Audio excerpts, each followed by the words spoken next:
Uma breve biografia de Carlos Frederico Adolfo Schneider. Meu pai, Adolfo Schneider. Esse texto eu escrevi no dia 10 de dezembro de 1992, digitado, na realidade datilografado, numa máquina Olivetti, às 17h50 da tarde. Carl Friedrich Adolf Schneider, que aqui no Brasil passou a se chamar simplesmente Carlos Schneider, nasceu na cidade alemã de Erfurt, que se localiza na Turíngia, um dos muitos países alemães que se localiza entre a Saxônia, a Baviera e a Prússia. Erfurt é a capital da Turíngia, lá conhecida como Cidade das Flores, devido às lá existentes muitas empresas produtoras de sementes de flores e de hortaliças. Sede também de uma velha universidade, onde lecionava Martinho Lutero como explicador da Bíblia. E domicílio também de outros grandes luminares da cultura ocidental, tais como Johann Sebastian Bach, Johann Wolfgang von Goethe e outros.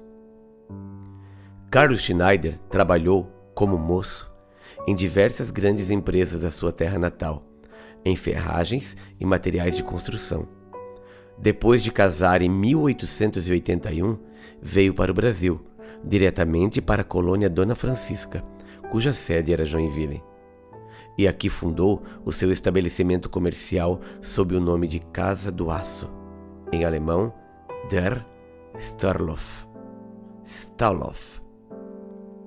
Carlos Schneider ambientou-se rapidamente no novo meio.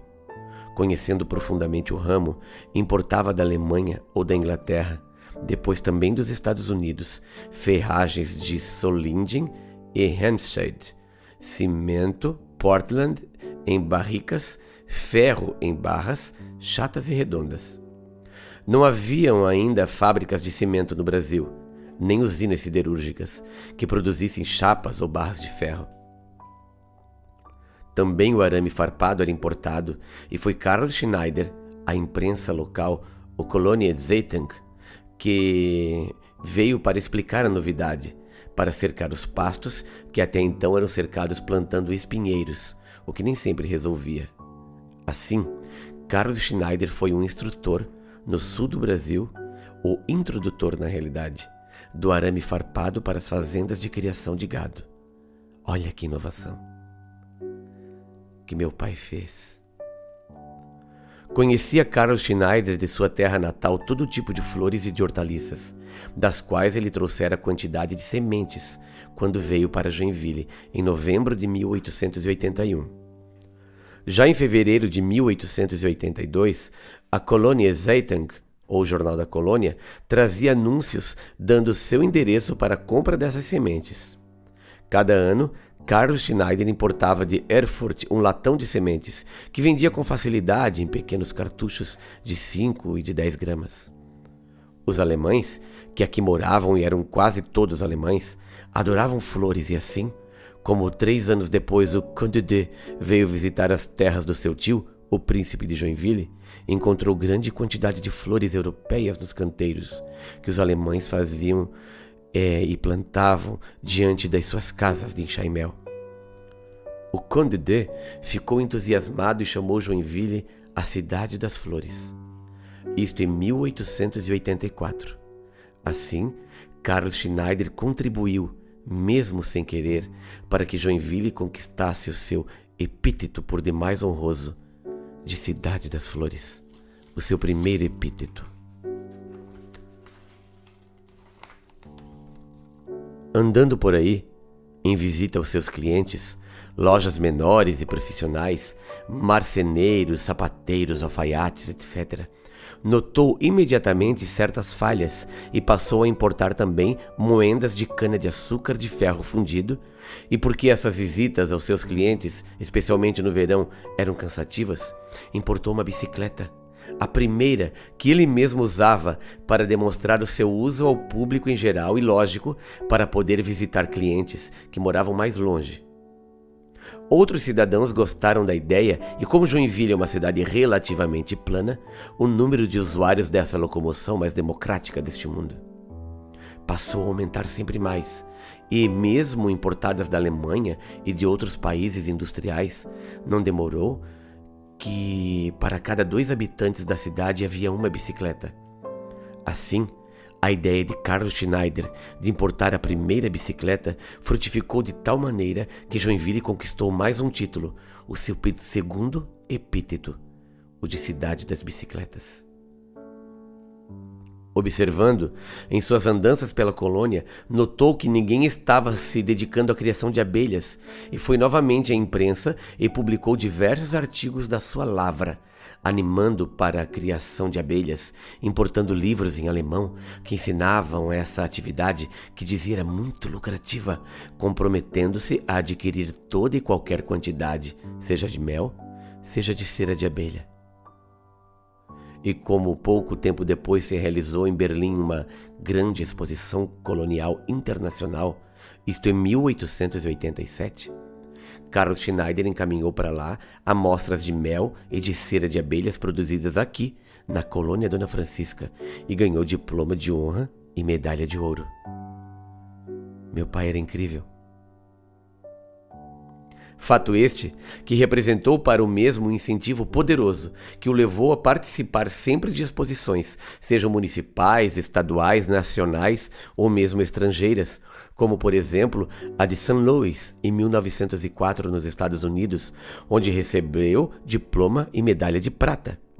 Também recebeu diversas medalhas em exposições realizadas no Rio de Janeiro, em Florianópolis e aqui em Joinville. Como pessoa dona de espírito avançado, o mesmo, em contato com os agricultores, notou que os nossos lavradores estavam lavrando as terras com auxílio de pás e enxadas.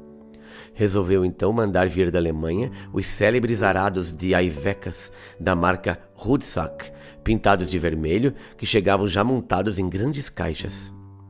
Contribuindo assim decisivamente para o aumento da nossa produção agrícola em Joinville, assim como também em outros municípios do estado, pois a Casa do Aço também tinha clientes serra acima. Sendo o tio da sua esposa, Dona Edviges, estabelecido em Havana com exportação para a Alemanha, das célebres folhas de tabaco mais claras, que lá as fábricas de charutos usavam como Deckblatt, isto é, revestimento ou acabamento para os charutos mais caros, Carlos Schneider conseguiu desse seu parente sementes dessa qualidade especial de tabaco, que passou a distribuir aqui entre os colonos, que se ofereciam para plantar fumo. E como depois estes colonos vinham oferecer-lhe o produto desse seu trabalho, resultou a instalação, no anexo à sua casa de negócios, construída especialmente para este fim, de uma fábrica de charutos, que, de acordo com o testemunho da esposa Dona Edviges, chegou a ocupar 30 operárias, charutos com diversas marcas que eram exportados para o Paraná, São Paulo e até o Rio de Janeiro. Tamanho conhecimento que as folhas do mangue contêm uma elevada porcentagem de tanino, passou a comprar dos nossos caboclos grandes quantidades dessas folhas, que os mesmos colhiam, passando com maré cheia pelos manguezais e desfolhando os ramos para dentro da canoa. Alugou uma casa na atual Rua Albé, onde construiu um secador sui generis para secar essas folhas de mangue, um secador de 5 andares, com auxílio de tábuas que mediante um mecanismo se abriam, deixando cair as folhas do 5º para o 4º, do 4º para o 3º, até parar no andar de baixo, totalmente secas, como numa cena de cinema. Por baixo passava um túnel de ar quente. Essas folhas secas de mangue eram depois moídas e ensacadas em sacos de aniagem para serem exportadas para a Argentina, onde o material era aproveitado nos curtumes. A mesma casa alugada na Rua Albé serviu ainda para mais outra atividade de Carlos Schneider, o comércio de lenha para as indústrias, lenha cortada e lenha picada para os fogões nas casas de residência, que todas dependiam de lenha, para o preparo de um simples cafezinho e mesmo para o almoço e o jantar. Não havia ainda gás de cozinha. Este novo ramo de suas atividades o conduziu para mais outro, o da navegação na Baía da Babitonga. Desmatamentos havia em toda parte. Os donos de terrenos situados nas margens dos rios que desembocam na Babitonga mandavam cortar a mata virgem, reduzindo as árvores à lenha no tamanho exigido, de 1 metro, para ser vendido como lenha de metro, ou de 80 centímetros, para ser vendido como lenha de banca. Carlos Schneider resolveu participar desse comércio.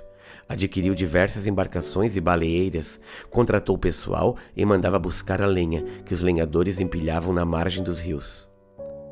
Mas logo deu mais um passo para frente. Adquiriu em Tijucas o lanchão Canário, de cerca de 12 toneladas, com o qual inaugurou um serviço de cargas entre Joinville e São Francisco. Porém, este ramo de navegação o cativou por completo. Em 1920 viajou a Itajaí, onde contratou com um conhecido carpinteiro naval a construção de um navio a motor de cerca de 60 toneladas, ao qual ele deu o nome de Dom Carlos, com o qual inaugurou o serviço de cargas entre Joinville, São Francisco, Itajaí, Florianópolis, Laguna e para o norte, para Paranaguá, Cananéia e Iguape. Um empreendimento que, porém, não deu certo, porque uma legislação federal concedendo uma série de mordomias aos tripulantes, o forçou a encostar o navio, quase novinho em folha, e vendê-lo depois ao interessado em Porto Alegre. Mas nunca descuidou do setor da exportação. Além de cera e mel de abelhas, construiu nos fundos da sua casa de comércio um secador de bananas e passou a exportar também bananas secas para a Alemanha, adquirindo para este fim inclusive bananas secas de outros secadores estabelecidos em Guaramirim e em Corupá.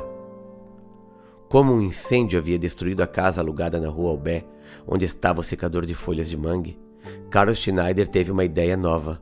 Mandou construir um cilindro de mais ou menos 8 metros de comprimento por 1 metro de diâmetro, com tela de arame.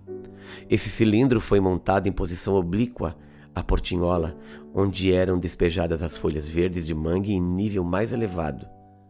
Montado sobre um túnel de folhas de ferro, por onde passava ar quente, esse cilindro de tela de arame girava em volta do seu eixo, de maneira que aos poucos as folhas de mangue chegavam no outro extremo do cilindro, já secas, e onde eram retiradas por uma outra portinhola para serem moídas. Para este fim, Carlos Schneider usava o ar quente que estava sobrando no seu secador de folhas de uma palmeira anã, que eram secadas e exportadas para diversos países da Europa, onde eram tratadas quimicamente e usadas em composições florais e coroas fúnebres, para cujo fim havia importado da Alemanha um sistema de canos de ferro, pelos quais circulavam água quente. Carlos Schneider nascera na Alemanha, era cidadão alemão, mas em 1891, quando o governo republicano promulgou a célebre lei da nacionalização geral, o mesmo aderiu, recebeu o título de eleitor e trabalhou inclusive em diversas eleições como mesário. E em 1929, Carlos Schneider, na época com 75 anos de idade, foi agraciado pelo Instituto Técnico Industrial do Rio de Janeiro com a comenda de engenheiro industrial, recebendo o diploma de honra e medalha de ouro. Aos 75 anos de idade, meu pai recebeu a comenda e o diploma de engenheiro industrial. Faleceu meu pai, Carlos Schneider, a 13 de agosto de 1930. Já em 1920, o mesmo havia transferido para os seus 2 filhos mais velhos, Otto e H. Carlos Schneider, a Casa do Aço, por ele fundada em 1881. Eu me chamo Adolfo Bernardo Schneider e sou filho caçula do seu Carlos.